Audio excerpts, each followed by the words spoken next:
Hi friends, welcome to MS world. அனைவரும் நலமா? இப்போ இருக்கிற கிளைமேட்டுக்கு சுட சுட நல்லா சீரக சம்பால மட்டன் பிரியாணி செஞ்சு சாப்பிட்டா அப்படி இருக்கும். ஃபர்ஸ்ட் என்னோட த்ரோட் கொஞ்சம் சரியில்லை, அதை கொஞ்சம் அட்ஜஸ்ட் பண்ணிக்கோங்க.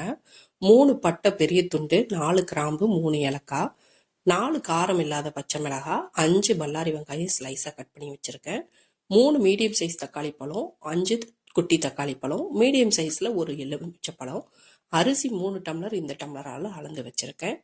அதோட இன்னும் நான் அரிசி கழுவி வைக்கல, ஸ்டவ் பற்ற வைக்கிறதுக்கு முன்னாடி தான் கழுவுவேன். இப்போ உங்களுக்கு காட்டிகிட்டு இருக்கேன். மட்டன் 1/2 கிலோ எடுத்து வச்சுருக்கேன், நல்லா கழுவிட்டு எடுத்து வச்சுருக்கேன்.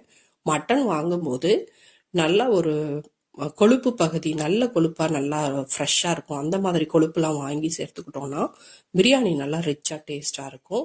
இஞ்சி பூண்டு பேஸ்ட்டு தேவையான அளவு சேர்த்துக்கலாம். இப்போ ஸ்டவ் பற்ற வைக்கிறதுக்கு முன்னாடி தான் கழுவிட்டு நல்லா ஊற வைக்கிறேன் அரிசியை. இப்போ நல்லெண்ணெய் நிறையா சேர்த்து கொஞ்சமாக நெய் சேர்த்து சூடேற விடுறேன். நல்லா சூடேறினதும் பட்டை, கிராம்பு, ஏலக்காய் நல்லா பொரிய விடுவோம். நல்லா பொரியட்டும். பொரிஞ்சதும் கட் பண்ணி வச்சிருக்கிற பல்லாரி வெங்காயத்தை சேர்த்துக்கலாம். இது வணங்குறதுக்கு கொஞ்சமாக உப்பு சேர்த்தே வணக்கி விடலாம், அப்போதான் சீக்கிரமாக வேகும். நான் எப்போவுமே வெங்காயம் ரொம்ப கோல்டன் ப்ரௌன் விட மாட்டேன். இன்னைக்கு கொஞ்சம் கோல்டன் ப்ரௌனில் ட்ரை பண்ணலாம் அப்படின்னு சொல்லிட்டு கொஞ்சம் கோல்டன் ப்ரௌன் வர வரைக்கும் நல்லா வதக்கி விடுறேன். இந்த வெங்காயம் வேகிற கேப்லேயே நான் தக்காளி பழத்தை கட் பண்ணிக்கிட்டேன். அதுக்கு தான் தக்காளி பழம் கட் பண்ணாமல் வச்சுருந்தேன். இப்போ பாருங்கள், நல்லா கோல்டன் ப்ரௌன் கலரில் வந்துருச்சு. தக்காளி பழம் கட் பண்ணி வச்சுருக்கேன் பாருங்கள், அவ்வளோ அருமையாக வந்திருக்கு. வெங்காயம் வேகும் போது தீயை மிதமான தீயில வச்சுக்கிட்டு செய்கிறது நல்லது, இல்லைன்னா கரிஞ்சு கூட போயிடும். இப்போ கரெக்டான ஸ்டேஜில் இருக்குது. இப்போ இஞ்சி பூண்டு பேஸ்ட்டு சேர்த்துக்கலாம். 1.5 டேபிள் ஸ்பூன் அளவுக்கு நான் இஞ்சி பூண்டு பேஸ்ட்டு சேர்த்துக்கிறேன். சேர்த்து நல்லா மிக்ஸ் பண்ணி விட்டுடலாம்.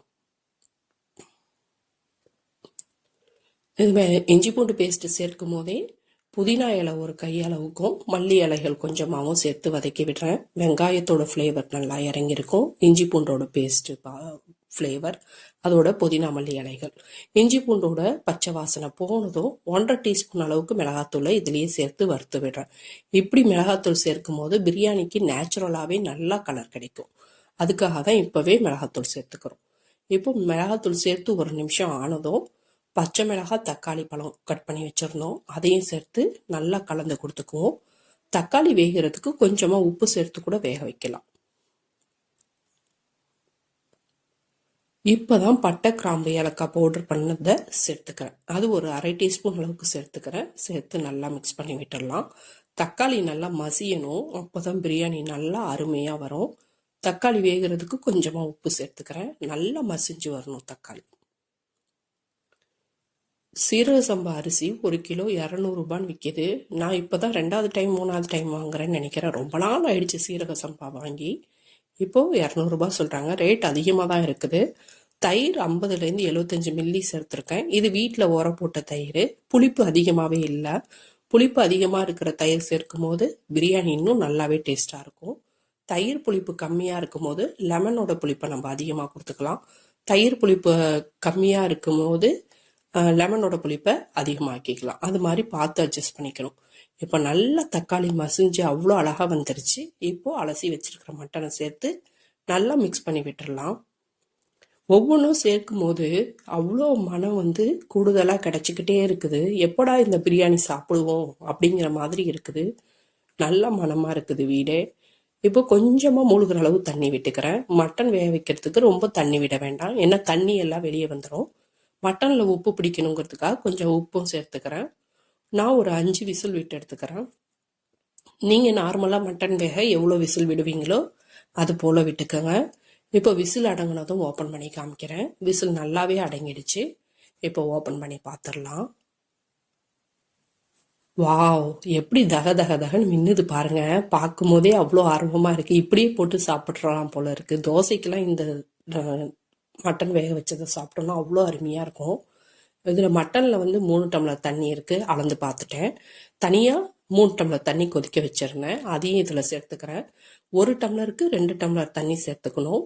நம்ம கடையில் வாங்கும் போதே, அரிசி வாங்கும் போதே கேட்டால் கடைக்காரங்களே சொல்லிடுவாங்க எவ்வளோ தண்ணி சேர்க்கணும்னு சொல்லிட்டு. ஏன்னா பழைய அரிசியா புது அரிசியான்னு அவங்களுக்கு தெரியும்.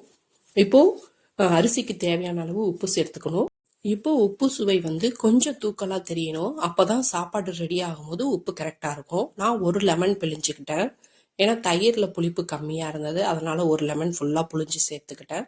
புதினா மல்லி இலைகளும் கொஞ்சமா சேர்த்து நல்லா மிக்ஸ் பண்ணி விட்டுறலாம். இப்போ பாருங்க ஒலை நல்லா கொதிச்சிட்டு இருக்குது. நம்ம ஊற வச்சு கழுவி வச்சிருந்தோம் இல்லைங்களா அரிசி, அதை இப்போ நம்ம சேர்த்துக்கலாம். உப்பு சேர்த்தாச்சு, லெமன் சேர்த்தாச்சு, புதினா மல்லி இலைகளும் சேர்த்தாச்சு, அரிசியும் சேர்த்தாச்சு. எல்லாத்தையும் சேர்த்து ஒரு தடவை கலந்து கொடுத்துட்டு மூடி போட்டு விசில் விட்டுறலாம். 2 விசில் விட்டா போதும். சாதம் அருமையா பொல பொல பொலன்னு அழகா வரும். இதெல்லாம் நம்ம கடைக்காரங்கள்ட்ட கேட்டாலே பழைய அரிசியா புது அரிசியான்னு சொல்லிடுவாங்க. அருமையா கொதிக்குது. ஒலை கொதிச்சதும் நான் மூடி வச்சு 2 விசில் விட்டுட்டேன். விசில் அடங்குனதும் தம்மு உடைச்சு காட்டுறேன் பாருங்க. வாவ்! எவ்வளோ அருமையா இருக்கு பாருங்க. கண்டிப்பா நீங்களும் ட்ரை பண்ணி பாருங்க. என்ஜாய் பண்ணுங்க. லைக் பண்ணுங்க, சப்ஸ்கிரைப் பண்ணுங்க, ஷேர் பண்ணுங்க, கமெண்ட் பண்ணுங்க. தேங்க்யூ.